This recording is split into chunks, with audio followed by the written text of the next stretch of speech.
Parte I. Paradigmas y espejo social. ¿Cuántos de ustedes han estado en la Casa de los Espejos de alguna feria?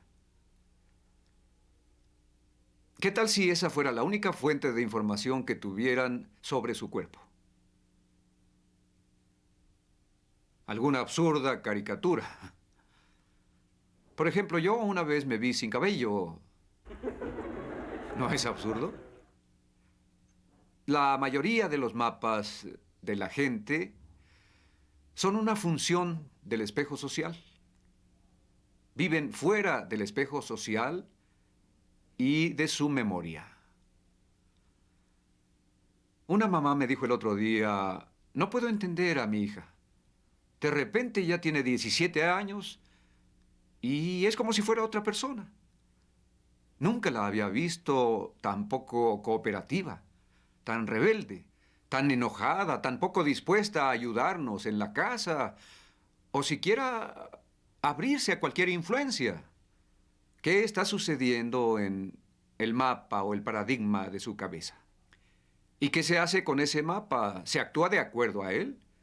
En la cabeza creamos una imagen de cierta persona. Es el mapa que tenemos de ella. Alguien podría repetirle lo que yo digo aquí. Inténtelo otra vez. Trate de ser más positiva. Pero mientras una persona mantenga ese mapa, esa imagen de la otra persona en su cabeza, va a tratarla de ese modo. Y cuando a uno lo tratan de ese modo, la tendencia es responder de acuerdo a cómo lo tratan. Esto se llama la profecía que se autorrealiza. La gente responde al espejo social que la rodea. Entonces le dije a esta mamá, note cómo ve usted a su hija. Bueno, no es como yo la veo, es la forma en que ella es. Potencialmente, ella es capaz de hacer mucho más. Sí, por supuesto. ¿Por qué no la ve en términos de su potencial? ¿No es su potencial parte de la realidad de su vida? ¿No es la parte más importante?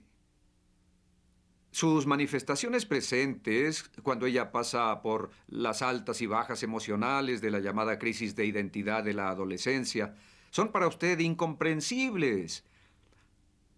Hay que cambiar el mapa, el paradigma, por una visión basada en su potencial, en el cual usted realmente cree. Sí, pero ¿qué hago con su conducta y su total indisponibilidad para cooperar, para hacer su parte? Revise su paradigma, revise el mapa que tiene de ella. Recuerdo que estuve en una situación así. Uno de mis hijos adolescentes, justo antes de entrar a la secundaria, se volvió problemático. No funcionaba bien en ninguna área. Atléticamente, la gente se moría de risa al ver cómo daba el batazo antes de que le lanzaran la pelota.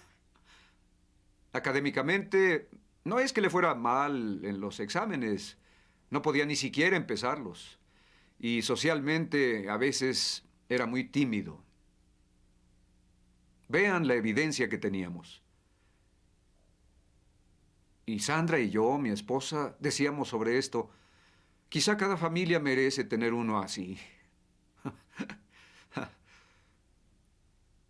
Pero queremos al muchacho y nos preocupaba. Recuerdo que una vez hablé del tema en Armonk, Nueva York. Estaba hablando sobre el estudio que abrió todo el campo de lo que se llama la profecía autorrealizada. Sobre una computadora en Inglaterra que a un grupo brillante lo declaró tonto. Dice el maestro, el grupo brillante está aquí. Tienen 120 o 130 de coeficiente intelectual y realmente les fascina aprender. Son un encanto. Y este grupo, y para apreciarlos basta verles las caras. Este grupo también es encantador. Pero no tienen la misma capacidad y es algo que hay que admitir. Adviertan lo que está pasando. El maestro está describiendo una realidad, ¿de acuerdo? Las cosas son así. Y los niños lo aceptan.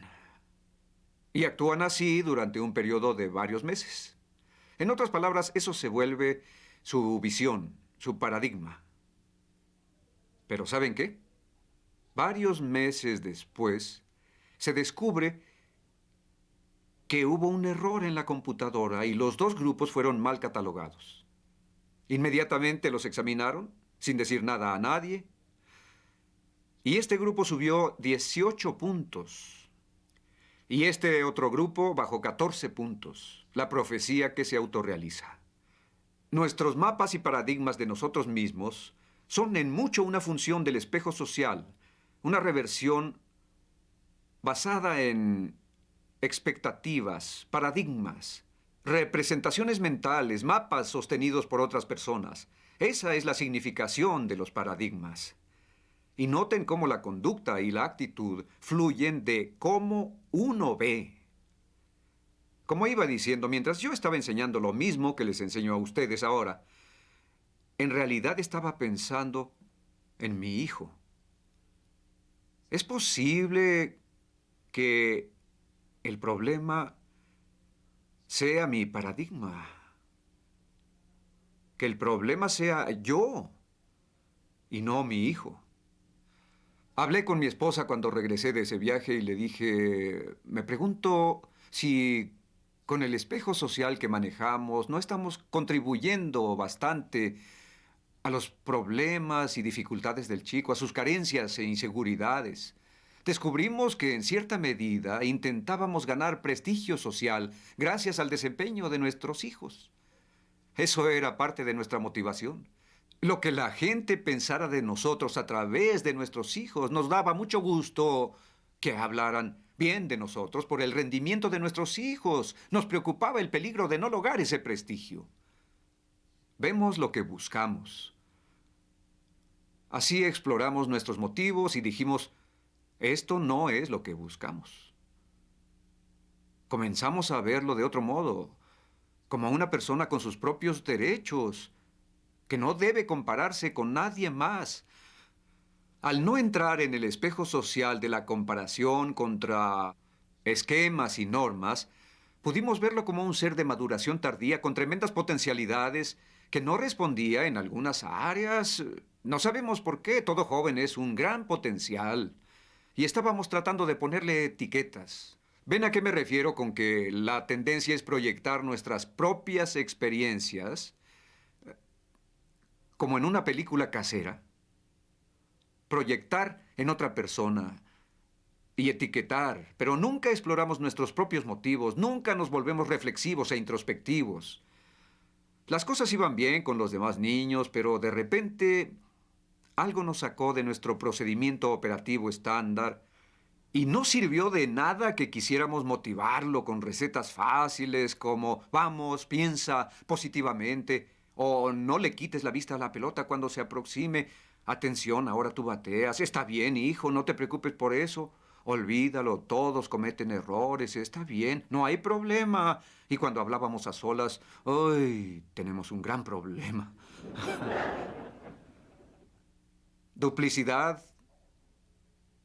falta de principios, como si él no tuviera ningún mérito propio. Fue la parte más difícil de la terapia, tratar con uno mismo, explorar nuestros propios paradigmas, liberarlos. Pero cuando tratas de tener a la gente, de poseerla, de ser su dueño, y que su desempeño se refleje en tu reputación, tu estructura básica de motivación condiciona tu paradigma sobre esa persona. Y la verás a través del marco de referencia de tu espejo social, y entras en la profecía que se autorrealiza. Esperemos que nuestra humildad nos despierte el interés y la disponibilidad para analizar nuestras ideas sobre la vida y cuestionarlas. Particularmente cuando se trata de nuestros propios mapas, los de nuestros seres queridos, de nuestros jefes, de nuestros asociados, de personas cercanas. Y así, con toda humildad, decir a otras personas cómo lo ven. ¿Cuál es su punto de vista? ¿Cuál es su perspectiva? ¿Cuál es su marco de referencia? ¿Cuál es su opinión? Y constantemente adquirir un sentido más claro de cómo son las cosas, logrando un paradigma mejor y mejor